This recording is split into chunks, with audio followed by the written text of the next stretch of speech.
आज हम स्टार्ट करेंगे ह्यूमन हेल्थ एंड डिजीज, जो क्लास 12 का एक बहुत इंपॉर्टेंट चैप्टर है। इसमें हम क्या डिस्कशन करेंगे आज? इसमें हम डिस्कस करेंगे इम्यूनिटी के बारे में और उसके क्लासिफिकेशन के बारे में करेंगे। तो देखते हैं इम्यूनिटी क्या है।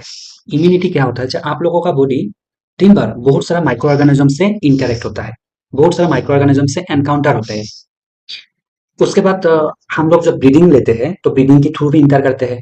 उसके बाद फूड जब इंजेस्ट करते हैं, फूड के थ्रू भी इंटर करते हैं। क्या आप लोगों को कोई इन्फेक्शन होता है? नहीं, लेकिन कभी कभी इन्फेक्शन होता है।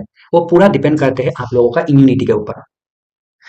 तो आप लोगों का वो इम्यून सिस्टम जो इन माइक्रो ऑर्गेनिज्म से फाइट करते हैं, उसी को इम्यूनिटी कहते हैं। द एबिलिटी, आप लोगों का वो एबिलिटी जो इन इम्यून आप लोगों का इम्यून सिस्टम का वो एबिलिटी, तो ये डिजीज कॉजिंग ऑर्गेनिज्म से फाइट करते हैं, उसी को इम्यूनिटी कहते हैं। The overall ability of the host to fight the disease causing organism conferred by the immune system is called immunity. तो इम्यूनिटी क्या होता है? होस्ट, या आप लोग बॉडी भी बोल सकते हो। The overall ability of the body, body का वो ability to fight against the disease causing organism, जो डिजीज कॉजिंग ऑर्गेनिज्म के अगेंस्ट काम करता है, उसी को हम लोग इम्यूनिटी कहते हैं। Immunity is of two types. Immunity दो टाइप का होता है, innate immunity and acquired immunity. Innate immunity क्या होता है? जो बाय बर्थ हम लोगों को मिलता है। तो ये क्या होता है? नॉन स्पेसिफिक होते हैं। हर एक ऑर्गेनिज्म के लिए ये इम्यूनिटी होगा। तो इननेट इम्यूनिटी क्या होता है? बाय बर्थ हम लोगों को मिलते हैं।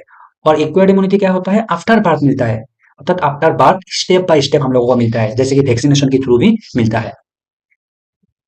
तो इम्यूनिटी को हम लोग क्या कैसे क्लासिफिकेशन करेंगे? इम्यूनिटी कितने टाइप का होता है? दो टाइप का होता है।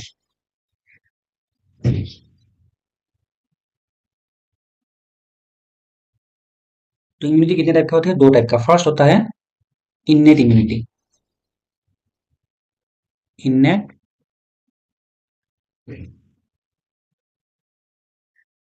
इम्यूनिटी। उसके बाद सेकंड क्या होता है? Acquired immunity.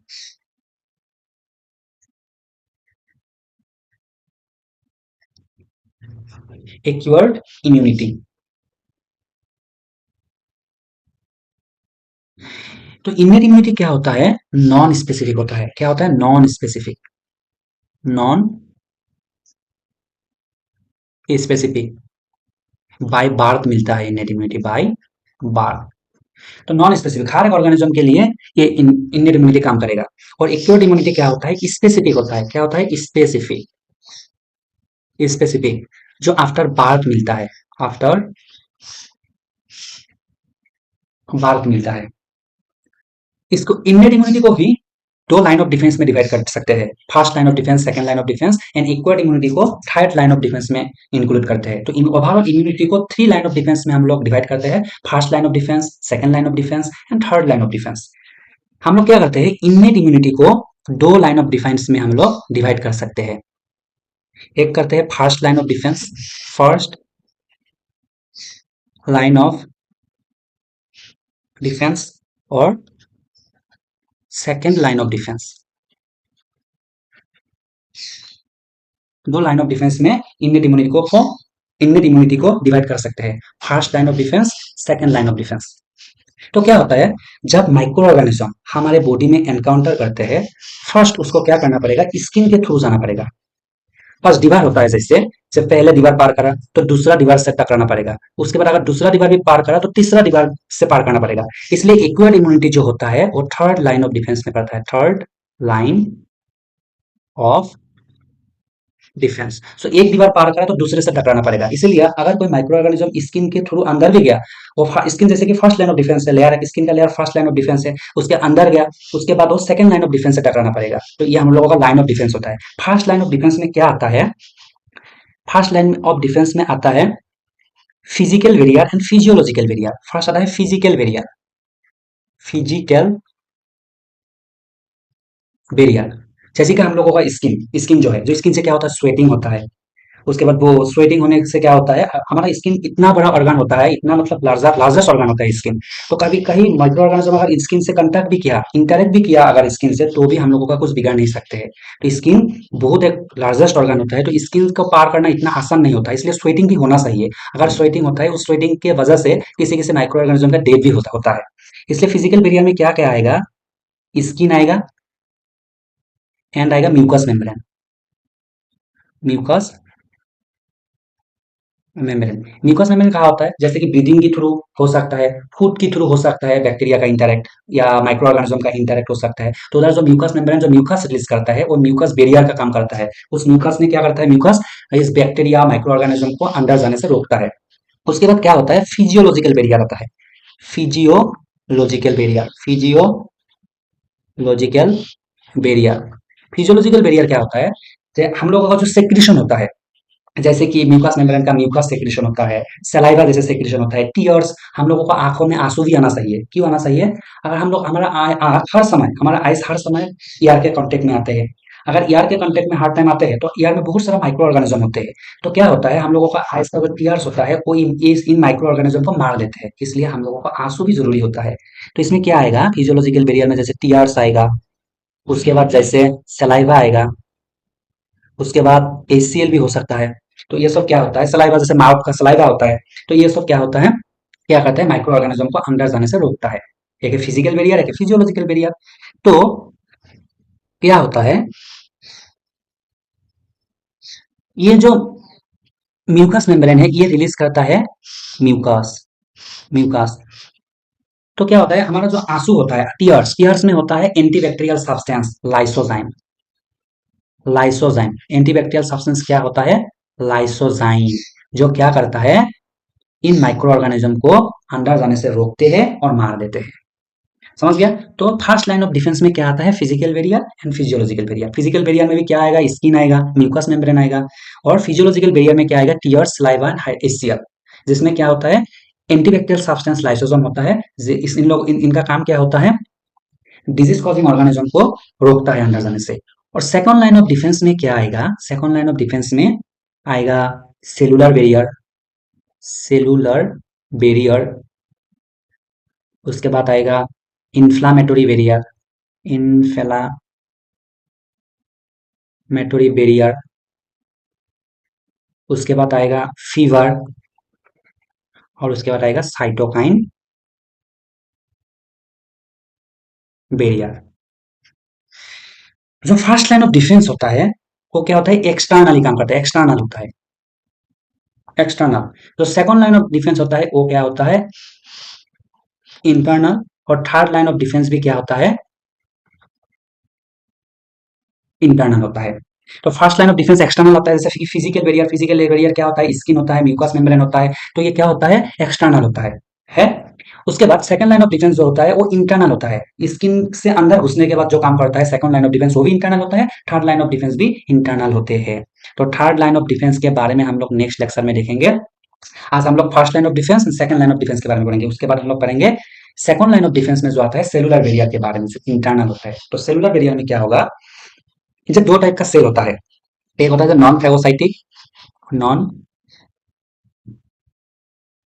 Non phagocytic, and होता है क्या, फेगोसाइटिक, फेगोसाइटिक सेल होता है।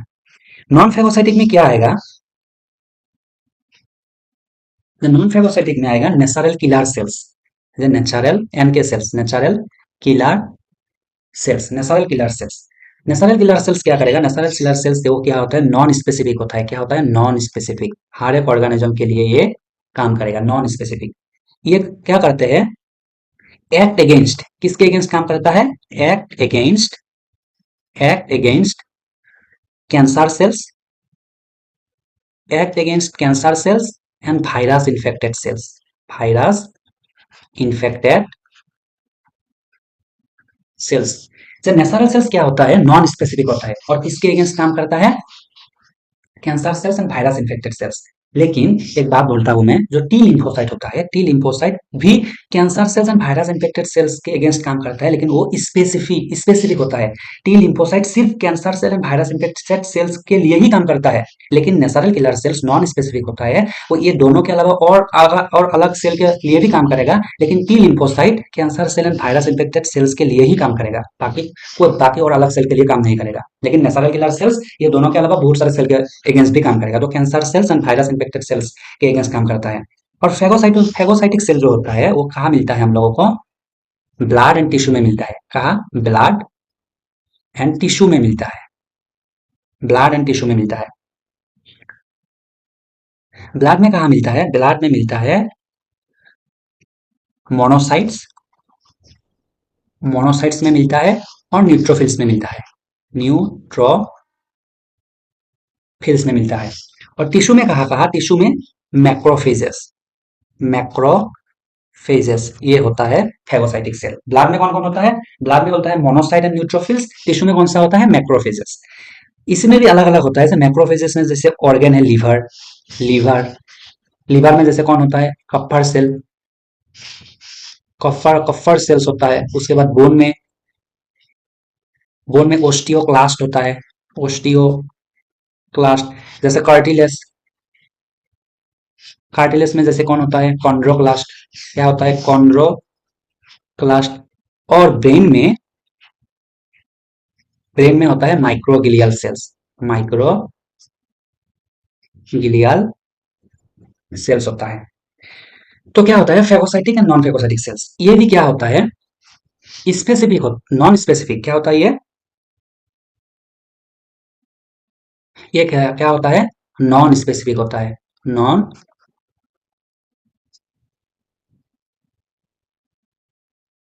ये भी क्या होता है? नॉन स्पेसिफिक होता है, नॉन स्पेसिफिक होता है। क्या होता है? नॉन स्पेसिफिक, स्पेसिफिक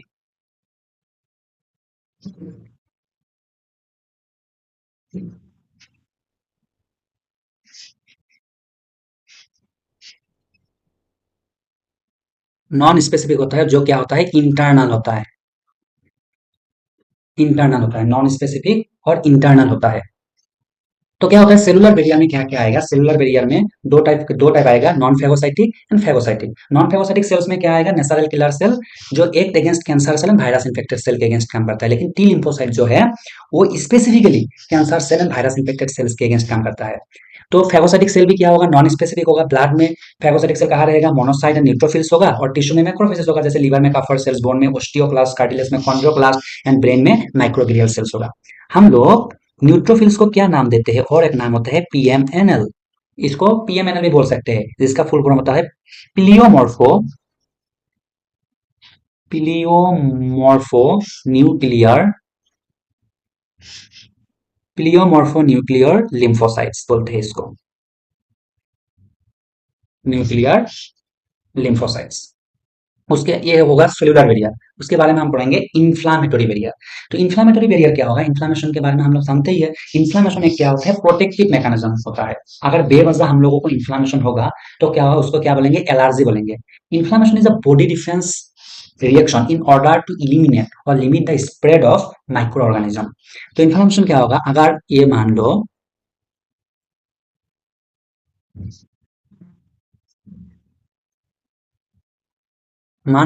हम लोगों का बॉडी में इधर क्या हुआ? इन्फेक्शन हुआ, इंजरी हो गया, ये इंजुर्ड टिश्यू हुआ, ये इंजुर्ड टिश्यू है।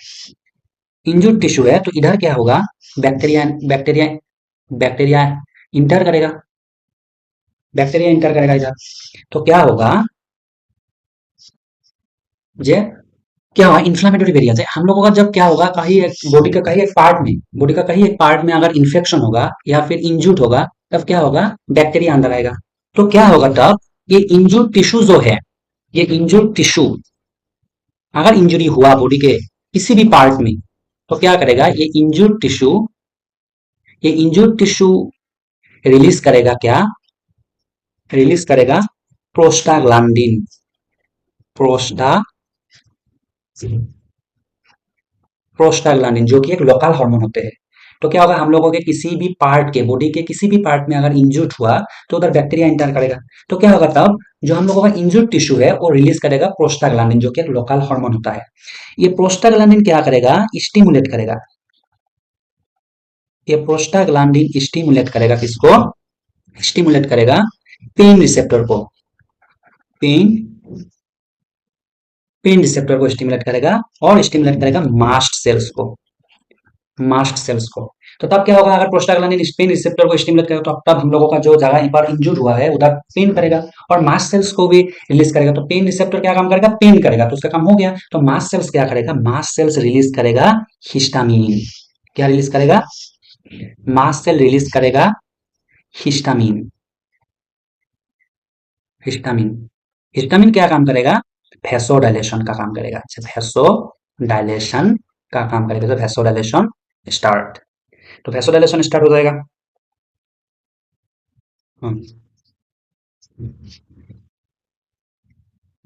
वैसोडाइलेशन स्टार्ट हो जाएगा। मान लो ये ब्लड वेसल्स है, ये क्या हो गया, ब्लड वेसल्स है। तो क्या होगा, अगर इंजर्ड टिश्यू क्या रिलीज करेगा, प्रोस्टाग्लैंडिन। प्रोस्टाग्लैंडिन स्टिमुलेट करेगा पेन रिसेप्टर जो पेन के लिए रिस्पॉन्सिबल होगा, और मास्ट सेल्स को स्टिमुलेट करेगा। मास्ट सेल्स क्या रिलीज करेगा, हिस्टामिन। हिस्टामिन का क्या काम है, वैसोडाइलेशन। वैसोडाइलेशन करेगा, तो वैसोडाइलेशन स्टार्ट हो गया। तो dilation of blood vessel, blood vessel का डायलेशन होगा। जब इधर का डायलेशन होगा तो ब्लड वेसल क्या होगा, स्पेस ज्यादा हो गया। स्पेस ज्यादा होने से क्या होगा, ब्लड फ्लो का डिक्रीज होगा। ब्लड फ्लो क्या होगा, डिक्रीज होगा। जब ब्लड फ्लो डिक्रीज होगा, जो ब्लड में डब्ल्यूबीसी रहते हैं वो सरफेस में चिपकना शुरू हो जाएगा। और जब वैसोडाइलेशन होगा, जब इधर स्पेस मिलेगा तब पोर जनरेट होगा। इसी पोर से क्या होगा, डब्ल्यूबीसी बाहर निकलेगा। बाहर निकलने के बाद एमीबॉइडल मूवमेंट की थ्रू, एमीबॉइडल मूवमेंट के थ्रू जाके ये बैक्टीरिया को एंगल्फ करेगा। एमीबॉइडल मूवमेंट के थ्रू इस बैक्टीरिया को क्या होगा, फेगोसाइटोसिस हो जाएगा। फेगोसाइट करेगा, फेगोसाइट। इधर क्या होगा, फेगोसाइटोसिस। उसके बाद अगर इसका स्पेस ज्यादा होगा तो पोर जनरेट होगा। पोर जनरेट होने के बाद इधर क्या होगा, accumulation of fluid. Accumulation, accumulation, accumulation of fluid. Fluid का एक्यूमुलेशन होगा, उसके वजह से बाहर का पार्ट में क्या होगा, स्वेलिंग होगा। स्वेलिंग आएगा और रेडनेस आएगा। रेडनेस आएगा। तो क्या होगा, अगर अगर हम लोगों का टिश्यू इंजूर्ड हुआ तो क्या रिलीज करेगा, प्रोस्टाग्लैंडिन जो लोकल हार्मोन होता है।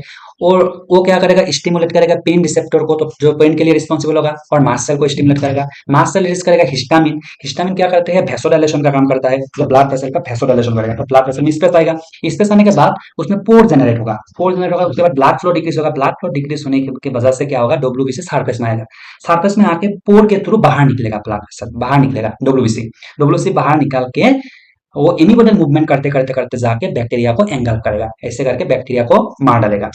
उसके बाद पोर जनरेट होने के बाद अगर उधर पे पोर जनरेट हुआ, इसी इसी वजह से क्या होगा, फ्लूइड एक्यूमुलेशन होगा आउटर सरफेस में। एक्स्ट्रा सेलुलर सरफेस में क्या होगा, एक्यूमुलेशन ऑफ फ्लूइड होगा। फ्लूइड एक्यूमुलेशन होने से आउटर सरफेस में क्या होगा, स्वेलिंग होगा। स्वेलिंग होने से रेडनेस भी आएगा। ये हो गया inflammation, inflammatory area.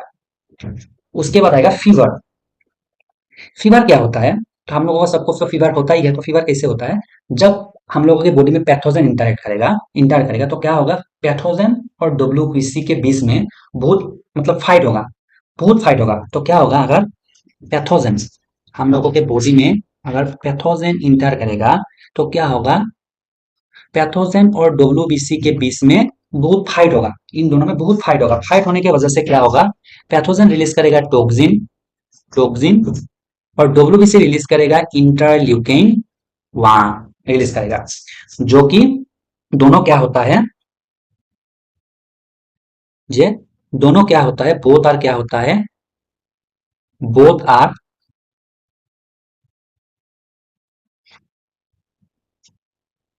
Both are pyrogens होता है। क्या होता है, पायरोजेंस। बोथ आर पायरोजेंस होता है।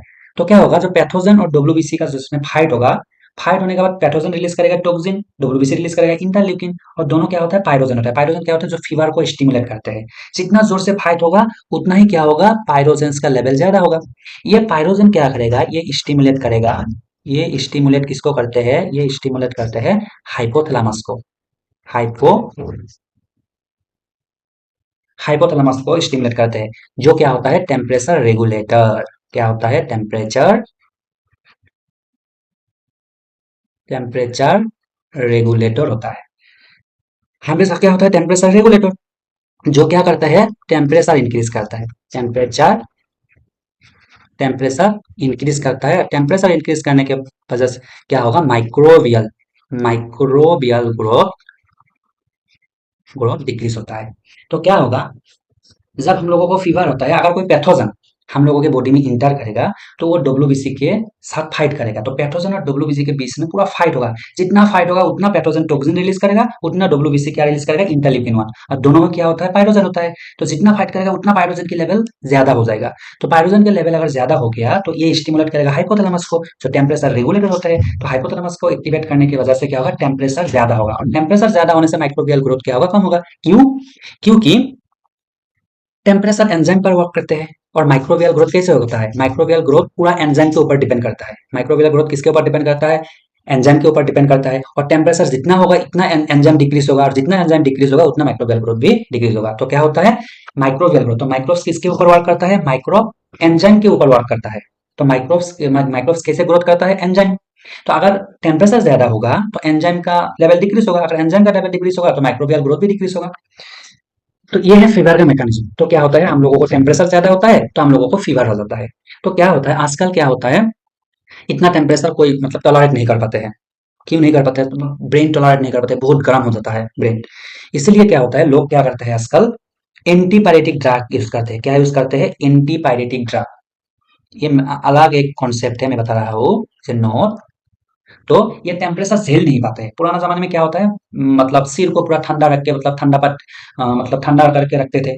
मतलब सिर पर पानी डालते थे तो सिर ठंडा और बाकी पूरा बॉडी गर्म हो जाता है, तो माइक्रोबियल ग्रोथ डिक्रीज हो जाता है, तो फीवर अच्छा हो जाता है। लेकिन आजकल क्या होता है, कोई मतलब इतना मतलब गर्मी, इतना मतलब टेम्परेचर टॉलरेट नहीं कर पाते हैं, इसलिए क्या लेते हैं, एंटीपायरेटिक ड्रग लेते हैं। एंटी पायरेटिक ड्रग्स यूज करते हैं, जैसे कि पैरासीटामोल। पैरासीटामोल जो क्या करता है, हाइपोथैलेमस को इंड्यूस करता है, और टेम्परेचर को टेम्परेचर को घटा देते हैं।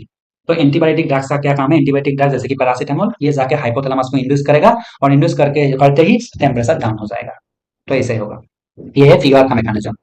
उसके बाद होगा साइटोकाइनिन बैरियर। तो इसमें क्या होता है, ये एक नॉर्मल सेल है। क्या है ये एक नॉर्मल सेल है, इसका ये न्यूक्लियस है। क्या है इसका, इसका ये न्यूक्लियस है।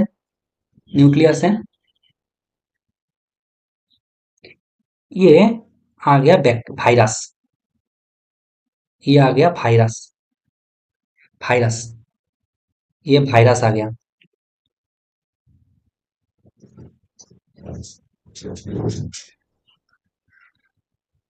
ये आ गया वायरस। तो वायरस ने क्या किया, इस सेल को इन्फेक्टेड किया। तो क्या होगा, वायरस के जो जीनोम है वो सेल में एंट्री करेगा, करके हमारे जीनोम से मिल जाएगा। तो क्या होगा, ये एक नॉर्मल सेल है, उसमें वायरस से इन्फेक्टेड हुआ ये सेल। वायरस क्या करेगा, इस सेल में अपना जीनोम डाल देगा। तो वायरस के जीनोम एंट्री करने के बाद हमारे जीनोम से मिल जाएगा। तो क्या होगा, ये है, ये हो गया virus infected cell. Virus infected cell हो गया। तो वायरस ने इन्फेक्ट कर दिया, वायरस इन्फेक्टेड सेल हो गया।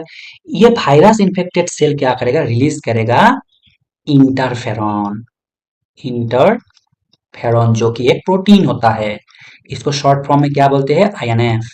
तो वायरस ने हम लोगों का नॉर्मल सेल में इन्फेक्ट कर दिया। तो नॉर्मल सेल को इन्फेक्ट करने के बाद वायरस अपने जीनोम हमारे नॉर्मल सेल में डाल देगा। तो उसके बाद वायरस का जीनोम हमारे जीनोम से क्या मिल जाएगा। तब क्या होगा, ये वायरस इन्फेक्टेड जो सेल है, ये सेल इंटरफेरॉन रिलीज करेगा।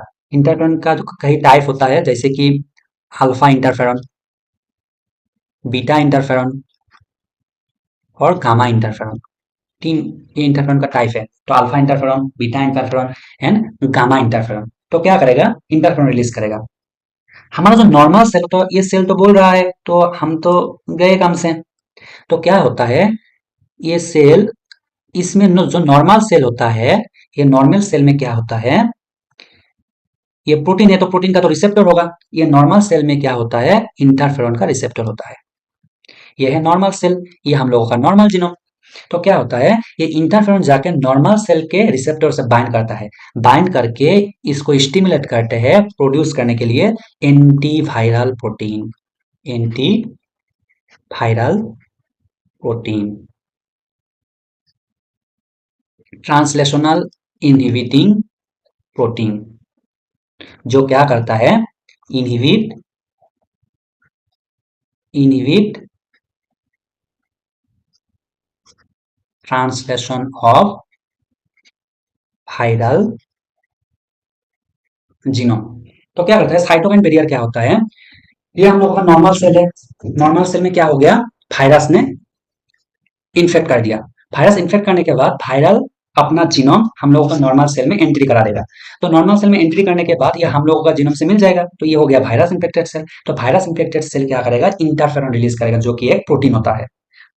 तो ये प्रोटीन क्या होता है, हम लोगों के बॉडी में जो नॉर्मल सेल होते हैं, ये इंटरफेरॉन के प्रोटीन का रिसेप्टर हम लोगों के नॉर्मल सेल में होते हैं।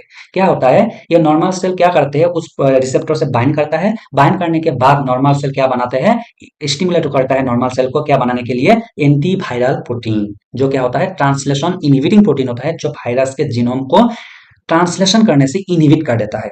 तभी क्या होता है, ये सेल को वायरस क्या कर मतलब तभी क्या होता है, वायरस से इन्फेक्टेड नहीं होता है ये सेल पूरा प्रोटेक्ट में आ जाता है, क्योंकि ये क्या बना लिया, एंटीवायरल प्रोटीन बना लिया। तो वायरस ये सेल को, या नॉर्मल सेल को मतलब इन्फेक्ट नहीं कर पाएगा। तो ये जो वायरस इन्फेक्टेड सेल है, ये तो गया, ये और बस नहीं सकता, तो ये जाते जाते इसके आसपास में जितना भी सेल है उसका मतलब प्रोटेक्ट करके ही जाता है। तो आगे मैकेनिज्म समझ में, तो इंटरफेरॉन क्या होता है, इंटरफेरॉन होता है, इंटरफेरॉन होता है क्या, इंटरफेरॉन होता है, हाँ, small protein, small protein never kill virus, virus को कभी मार नहीं सकते, नेवर किल वायरस।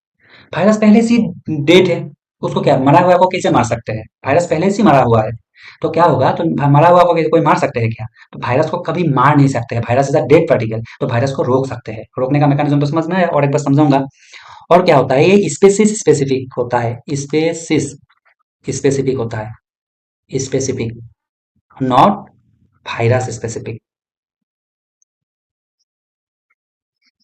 हाँ, तो पहले ये बैरियर क्या होता है, इंटरनल होता है, और क्या होता है, नॉन स्पेसिफिक होता है, नॉन स्पेसिफिक होता है। तो ये मैकेनिज्म और एक बार समझाऊंगा। क्या होगा, हमारा एक नॉर्मल सेल है जिसने वायरस ने इन्फेक्ट कर दिया, तो क्या होगा, वायरस ने उसका जीनोम हमारे नॉर्मल सेल के जीनोम के साथ मिक्स कर दिया, तो वायरस का जीनोम हम लोगों का नॉर्मल सेल के जीनोम के साथ मिक्स हो गया। उसके बाद क्या होगा, ये virus infected cell interferon release करेगा, जो कि क्या होता है, एक प्रोटीन होता है। ये प्रोटीन का सेल जो वायरस मतलब ये प्रोटीन जो होता है, जो हम लोगों का जो नॉर्मल सेल है जिसमें वायरस ने अभी इन्फेक्ट नहीं किया, उन लोगों के रिसेप्टर से बाइंड करता है। बाइंड करके हम लोगों के नॉर्मल सेल को स्टिमुलेट करते हैं एंटीवायरल प्रोटीन बनाने के लिए, जो क्या करते हैं, वायरल जीनोम के ट्रांसलेशन नहीं होने देते हैं, इनहिबिट कर देता है। तो हो गया, ये क्या होता है, स्पेसिस स्पेसिफिक होता है, नॉट वायरस स्पेसिफिक। क्योंकि साइटोकिन बैरियर नॉन स्पेसिफिक होता है, किसी भी वायरस के लिए हो सकता है, लेकिन ये स्पेसिस स्पेसिफिक होता है, क्योंकि हम इंसान के इंटरफेरॉन गधा के लिए यूज नहीं कर सकते हैं, तो गधा के इंटरफेरॉन इंसान के लिए यूज नहीं कर सकते, तो इंसान का इंटरफेरॉन इंसान के लिए ही यूज कर सकते हैं। लेकिन वायरस डिफरेंट डिफरेंट टाइप का हो सकता है, इसलिए वायरस स्पेसिफिक होता है, लेकिन स्पेसिस स्पेसिफिक होता है। इसके बाद हम लोग PYQ करेंगे, कुछ क्वेश्चन इस जितना भी पढ़ाया मैंने इस रिलेटेड जितना भी क्वेश्चन है इसमें पढ़ेंगे हम लोग। क्या हुआ, which is correct statement about interferon, interferon के रिगार्डिंग कौन सा करेक्ट स्टेटमेंट है। Interferon is release from viral infected cell, interferon provide passive immunity, ये तो हम लोग अभी नहीं पढ़ा है, तो बाद में देखूंगा। तो उसके बाद इंटरफेरॉन और वायरस स्पेसिफिक नहीं है, अभी बोला मैंने स्पेसिस स्पेसिफिक होता है, इंटरफेरॉन और नॉट स्पेसिफिक स्पेसिफिक, ये भी गलत दिया, ये होगा आंसर। जे interferon is release from virus infected cell, तो इसका आंसर होगा ए, वायरस इन्फेक्टेड सेल। ये क्या है, which of the following act as physiological barrier of the entry of micro organism in human body. तो फिजियोलॉजिकल बैरियर में हम लोग क्या क्या करें, तो इस फिजिकल बैरियर में बड़ा skin mucus membrane, but physiological barrier में टीयर्स था, एसीएल था, उसके बाद था सलाइवा था, इधर इधर क्या है, टीयर्स है, तो टीयर्स होगा आंसर, ये होगा फिजियोलॉजिकल बैरियर। उसके बाद to which type of barriers under innate immunity, to the saliva in the mouth and the tears from the eyes belong. तो हम लोग मैंने पढ़ाया तुम लोगों को, जब फिजियोलॉजी मतलब सलाइवा कौन सा बैरियर होता है, कौन सा बैरियर में आता है, सेक्रीशन, टीयर्स, ये सब कहाँ से आता है, फिजियोलॉजिकल बैरियर। क्या होगा आंसर, फिजियोलॉजिकल बैरियर, अभी पढ़ा हम लोगों ने। उसके बाद cellular barrier does not include, cellular barrier में क्या नहीं आते हैं, मोनोसाइट नेचुरल किलर सेल्स, ये तो आता ही है, पीएमएनएल न्यूट्रोफिल्स भी आता है, ब्लड में आता है, मैक्रोफेजेस टिश्यू में आता है, स्किन और म्यूकस नहीं आता है, ये फिजियोलॉजिकल बैरियर है। स्किन और म्यूकस क्या आता है, फिजियोलॉजिकल बैरियर, फिजियोलॉजिकल बैरियर में आता है। उसके बाद last question, virus infected cell secrete special type of protein, कौन सा प्रोटीन रिलीज करता है virus infected cell, that helps in protein against new viral infections including. अभी अभी मैंने पढ़ाया, जो वायरस इन्फेक्टेड सेल है वो क्या सेक्रेट करता है, इंटरफेरॉन, जो क्या होता है, that helps in protein against new, जो मतलब जो जिस सेल को अभी वायरस ने इन्फेक्टेड करा है, तो नॉर्मल सेल को ये इंड्यूस करता है, मतलब क्या करने के लिए, न्यू प्रोटीन बनाने के लिए, एंटीवायरल प्रोटीन ये बनाने के लिए रिस्पॉन्सिबल होता है। तो क्या होगा, ये आंसर होगा, कौन सा बैरियर में आता है, ये साइटोकाइन बैरियर, अभी अभी पढ़ा है, साइटोकाइन बैरियर, बी आंसर। तो थैंक यू, आज के लिए इतना ही।